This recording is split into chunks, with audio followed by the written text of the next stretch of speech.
성경을 읽다 보면 충격적인 장면들을 마주하게 됩니다. 그 중 하나가 바로 오늘 본문이죠. 소위 인류 역사상 최초로 일어났던 살인사건인데요. 저도 처음 성경을 읽을 땐 적잖은 충격이었습니다. 아담과 하와의 큰 기쁨이었던 두 아들, 가인과 아벨. 이 형인 가인이 동생인 아벨을 돌로 쳐 죽인 이 끔찍한 비극. 과연 이 비극이 어디서부터 시작되었을까요? 여러분, 술자리도 아니었고요. 돈 문제나 치적 문제도 아니었습니다. 우리에게 충격에 충격을 더하는 것은 바로 하나님께 제사 드리는 자리, 오늘날로 말하면 예배 현장에서 이 비극의 씨앗이 싹 텄다는 것입니다. 자, 어찌된 내용인지 한번 보겠습니다. 가인은 농부였기 때문에요, 땅의 소산으로 제물을 드렸어요. 그리고 아벨은 양치는 자였기 때문에 양의 첫 새끼와 그 기름으로 예배에 제물을 드렸습니다. 그런데 하나님은 동생 아벨의 제사는 받으시고요, 형 가인의 제사는 거절했습니다. 사람들은 아니 도대체 왜? 무슨 이유로? 둘 다 받으셨으면 후에 그런 불상사가 안 일어났을 거 아니야. 그렇게 되묻게 됩니다. 진짜 하나님은 도대체 왜 그러셨을까요? 이 질문은 오늘날 우리에게도 매우 중요한 문제입니다. 우리 역시 매주 예배를 드리고 봉사를 하고 헌금을 드리지 않습니까? 그런데 만약 하나님께서 나는 김 집사의 예배는 받지만 너의 예배는 받지 않겠다 라고 하신다면 어떨까요? 아마도 우리에게 가인처럼 억울하고 분한 마음이 생길 것입니다. 그렇다고 우리가 그 이상의 행동을 하지 않는다 할지라도 왜 하나님은 가인의 제사를 거절했는지, 그 이유가 도대체 무엇인지 바르게 알아서 가인의 실패를 되풀이하지 않는 그런 예배를 드려야 할 것이기 때문입니다. 자, 본론으로 들어가서요. 첫 번째, 하나님은 고기를 더 좋아하시는 건가? 그 오해와 진실을 살펴보도록 하겠습니다. 많은 부분이 이 본문을 피상적으로만 보며 진짜 이렇게 잘못 생각할 수도 있어요. 피 흘리는 제사가 아니어서 그렇구나. 하나님은 곡식보다 양을 더 좋아하는 분이신가 보다. 그렇게 생각하는 거죠. 당연히 그렇지 않죠. 왜냐하면 훗날 레위기 율법을 보면 하나님은 곡식으로 드리는 소제, 이런 방식 또한 기쁘게 받으셨습니다. 농부인 가인이 자신의 땀을 흘려서 거둔 곡식을 드린 것, 그 자체는 결코 문제가 아니었던 거죠. 자, 그렇다면 무엇이 문제였을까요? 성경 본문을 아주 자세히 들여다보면 결정적인 단서가 나옵니다. 창세기 4장 4절과 5절 이렇게 기록하죠.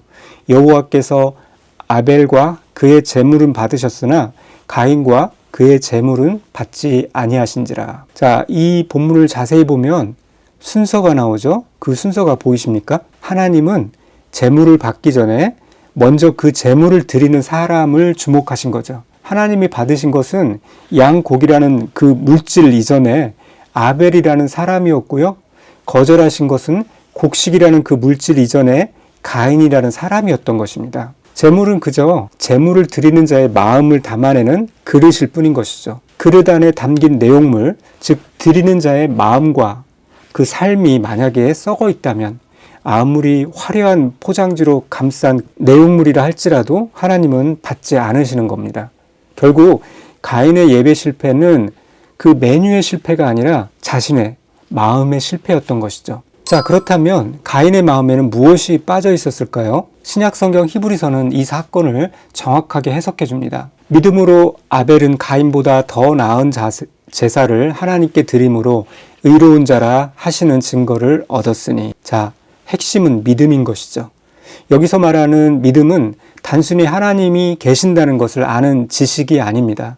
하나님을 향한 경외함, 감사, 그리고 최선의 것을 드리고자 하는 그 태도인 것이죠. 아벨은 양의 첫 새끼와 그 기름, 아마도 가장 좋은 부위로 구별하여 드렸을 것입니다. 하지만 가인은 그저 땅의 소산으로 드렸다고만 기록되어 있어요. 그냥 수확한 것 중에 적당한 것을 가져왔다는 뉘앙스입니다. 중심이 빠진 형식적인 제사, 하나님을 경외함 없이 해치우듯 드리는 의무적인 예배, 이것이 가인의 문제였던 것입니다. 가인의 마음 상태가 엉망이었다는 사실은 제사가 거절당한 직후 그의 태도에서 명백히 드러나기도 합니다.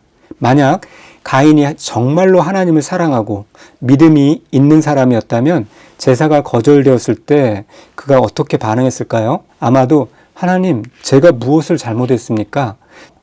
제 마음에 어떤 죄가 있죠? 라고 하며 회개하고 엎드렸을 것입니다. 그러나 가인의 반응을 한번 보세요. 성경은 그가 몹시 분하여 안색이 변했다 라고 기록합니다. 감히 하나님을 향해 삿대질을 하며 화를 낸 것이죠. 내가 정성껏 농사 지은 걸 바쳤는데 왜 안 받아요? 내 정성을 무시하는 겁니까? 그런 태도입니다. 이것은 예배자의 태도가 아니라 마치 거래처 사장에게 결제 서류가 반려되어서 화를 내는 어떤 직원의 태도와 같은 것이죠. 그의 악한 본성은 또 꼬리에 꼬리를 물고 드러납니다. 하나님이요, 죄를 다스리라 라고 경고하셨죠. 그런데 이를 무시합니다. 그리고 들로 나가서 동생 아벨을 쳐 죽입니다. 또 하나님이 동생을 찾으실 때 내가 알 게 뭡니까? 내가 동생을 지키는 사람입니까? 라며 뻔뻔하게 거짓말을 합니다. 심지어 벌을 받게 되자 내 죄벌이 너무 무겁습니다.